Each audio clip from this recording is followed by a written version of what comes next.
160 పైగా ఎమ్మెల్యే స్థానాలు, 160కి పైగా ఎమ్మెల్యే స్థానాలు, 57% ఓట్లు తెలుగుదేశం పార్టీ కూటమి సాధిస్తుందని చెప్పా.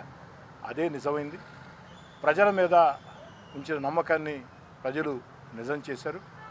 ముఖ్యంగా నెల్లూరు రూరల్ నియోజకవర్గంలో తెలుగుదేశం పార్టీ అభ్యర్థిగా సైకిల్ గుర్తు మీద పోటీ చేసిన నాకు రూరల్ నియోజకవర్గంలో మిత్రపక్షాలుగా పొత్తు ధర్మంలో భాగంగా జనసేన బీజేపీ కార్యకర్తలు కష్టించి పనిచేశారు.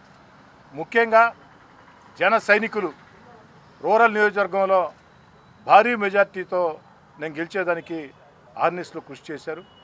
జనసేన అభ్యర్థి నెల్లూరు రూరల్లో సొంతంగా పోటీ చేస్తే ఏ విధంగా జన సైనికులు కష్టపడతారో ఆ విధంగా కష్టపడ్డారు. అంతేకాకుండా ప్రత్యేకంగా ఆ రోజు చంద్రబాబు గారి రోడ్ షోలో చంద్రబాబు గారితో కలిసి జనసేన అధినేత పవన్ కళ్యాణ్ గారు రూరల్ నియోజకవర్గంలో రోడ్ షోలో పాల్గొనడం జరిగింది.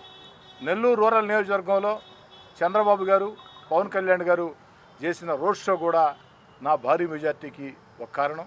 అందుకే జన సైనికులకి ప్రత్యేకంగా ధన్యవాదాలు తెలియజేసేదానికి జనసేన కార్యాలయానికి నేను రావడం జరిగింది.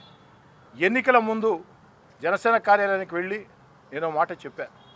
అన్నీ సక్రమంగా జరిగి అన్నీ అనుకున్నట్టు జరిగి నేను ఎమ్మెల్యేగా ఎన్నికైతే రూరల్ నియోజకవర్గంలో జన సైనికుల్ని ప్రత్యేకంగా చూసుకుంటా. నా కోసం కష్టం చేసిన ఏ ఒక్క జన సైనికుడిని కూడా ఎలాంటి ఇబ్బంది లేకుండా చూసుకుంటా.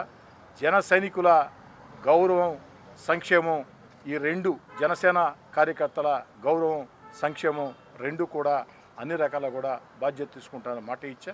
ఆ చెప్పిన మాట కట్టుబడి ఎన్నికలు పూర్తయిన వేళ జనసేన కార్యాలయానికి ప్రత్యేకంగా విచ్చేసి వారికి ప్రత్యేకంగా ధన్యవాదాలు తెలియజేస్తూ ఉన్నా.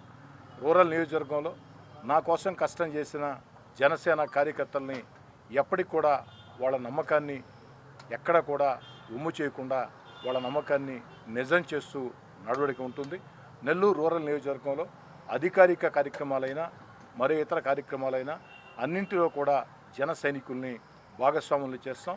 అదేవిధంగా రాబోయే స్థానిక సంస్థల ఎన్నికల్లో కూడా జనసేనతో కలిసి ఒక అద్భుతమైన విజయాన్ని సాధించేదానికి కృషి చేస్తాం.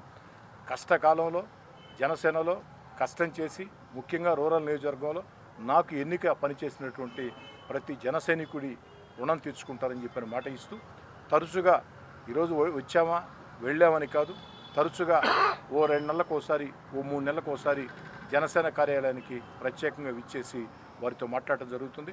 అదేవిధంగా జన సైనికులందరికీ మనవి చేసేది ఒకటే, నెల్లూరు రూరల్ ఎమ్మెల్యే కార్యాలయం అంటే అది ఒక్క నా కార్యాలయమే కాదు, తెలుగుదేశం, జనసేన, బీజేపీ రూరల్ నియోజకవర్గంలో ఉండే ఆ కార్యకర్తలందరూ కూడా ఎప్పుడు ఏ అవసరం వచ్చినా, ఏ ప్రజా సమస్య పరిష్కారం కావాల్సి వచ్చినా, ఎక్కడ ఏ ఇబ్బంది వచ్చినా, ఏ సూచన అయినా సలహా అయినా నేరుగా వచ్చి ఎమ్మెల్యే కార్యాలయానికి నాకు తెలియజేయవచ్చు అని చెప్పని కోరుకుంటూ మరోసారి రూరల్ నియోజకవర్గంలో నా కోసం కష్టం చేసిన చెమటోడ్చిన జన సైనికులందరికీ ప్రత్యేకంగా ధన్యవాదాలు తెలియజేస్తూ